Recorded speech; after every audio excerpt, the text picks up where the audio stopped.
the ultimate goal that these people have in mind is the goal to create a one-world government run by the banking industry, run by the bankers, and they're doing it in sections. The European currency, the euro, and the European Constitution is one part of it. Now they're trying to do it in America with the North American Union. Eric, can you be specific about when you met Rockefeller, how it happened in these discussions?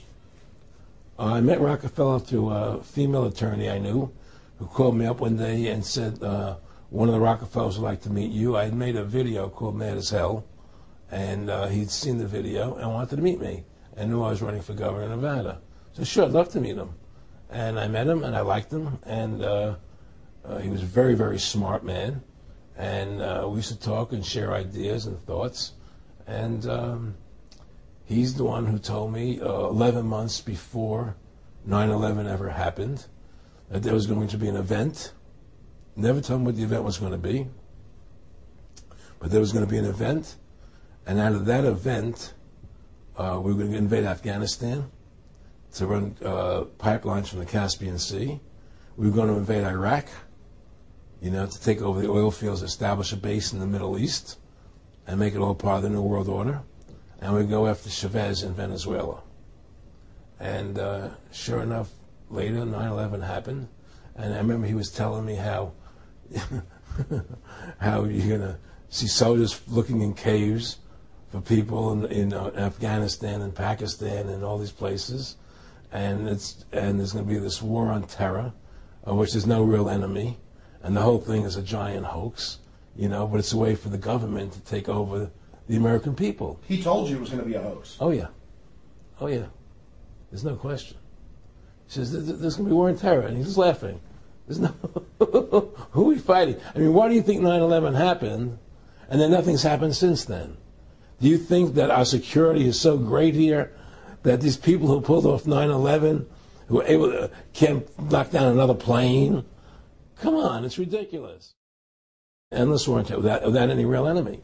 That you can never, so you can never define a winner. And did he say that it's going to be perfect because you can't define an enemy? It just goes on and on? Yeah, because you can't define a winner.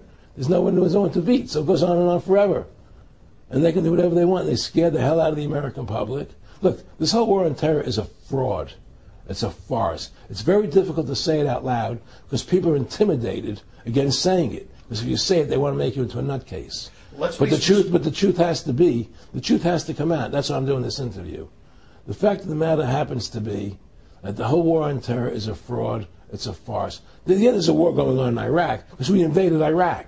And people over there fighting, But the war on terror, that's a joke, And until we discover what really happened on 9/11 and who was responsible for 9/11, because that's where the war on terror emanates from. That's where it comes from. It was 9/11 that allowed this war on terror to begin. And until we get to the bottom root of 9/11, the truth of 9/11, we'll never know about the war on terror.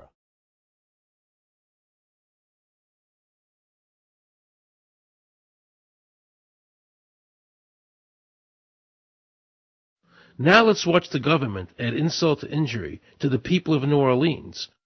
No one will be able to be armed. We will take all weapons. That happened today in this wealthy neighborhood where homeowners had armed themselves to protect their mansions.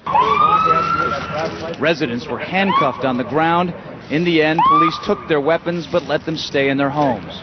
Wasn't that kind and generous of the government to allow people to stay in their own homes? How thoughtful. Of course, they couldn't defend themselves from looters. For many of the police and guard troops, it is an uncomfortable job to do this in an American city. You never expect to do this in your own country.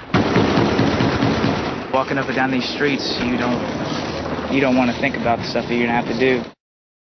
We are losing our right to property. The government is getting more pretexts to seize it, using the power to confiscate it with eminent domain. The asset forfeiture laws have proliferated.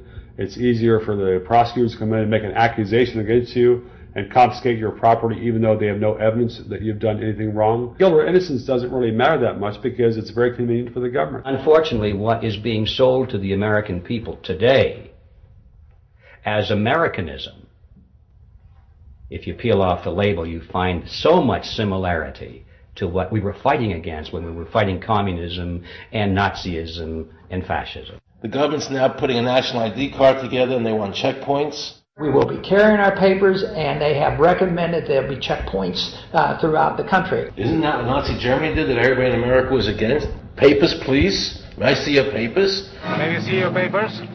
I don't think I have them on me. In that case, we'll have to ask you to come along. Wait, it's possible that, yes. Here we are. These papers expired 3 weeks ago. You'll have to come along. Halt! Halt!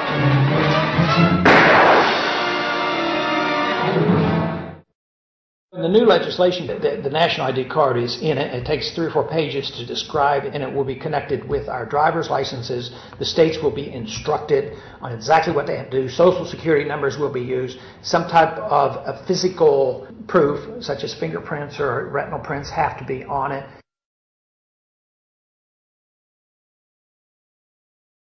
Can a microscopic tag be implanted in a person's body to track his every movement? There's actual discussion about that. You will rule on that, mark my words, before your tenure is over.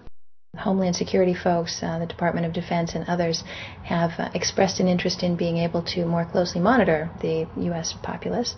And one way to do that, of course, would be being able to determine who buys what and where they take those things.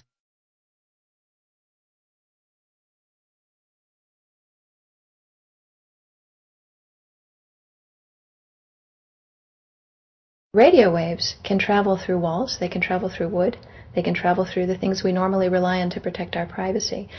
For example, your purse, your backpack, your pocket, anything you're wearing or carrying. Kraft Philadelphia cream cheese has been tagged with RFID and sold to consumers, as have Mach 3 razor products and other Gillette razor products, without the knowledge of the consumer. One of the tiny chips could actually even be the dot on the letter I on the back of the fine print on a package that you purchase. They were talking about having reader devices in every airport, on every bus, on every train, on every port, on every dock. One of the most worrisome applications of RFID are proposals to put them into cash, meaning that you would be able to track every banknote, where it had been, who it had been issued to, and create, in essence, an audit trail.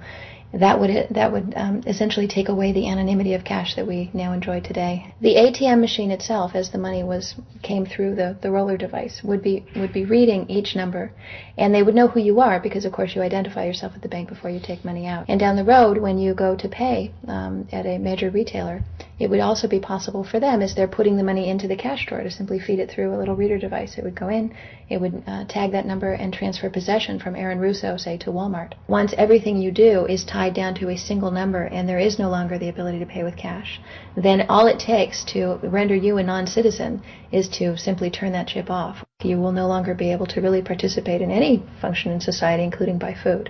So through the implementation of the Federal Reserve System, the American citizen has gone from being a private individual who had real money, gold, in his possession that was private, to a citizen who has no privacy, because all money is now being digitized. They can deduct whatever amount of money they want out of your digits whenever they want. They can trace you whenever they want. You'll be at their mercy. God forbid we allow this to happen in America. This is absolutely Orwellian. I mean, it's talking about Big Brother looking over your shoulder at absolutely everything you do, every purchase you make, every place you go, every company you interact with. All of that would be reported back potentially to the government.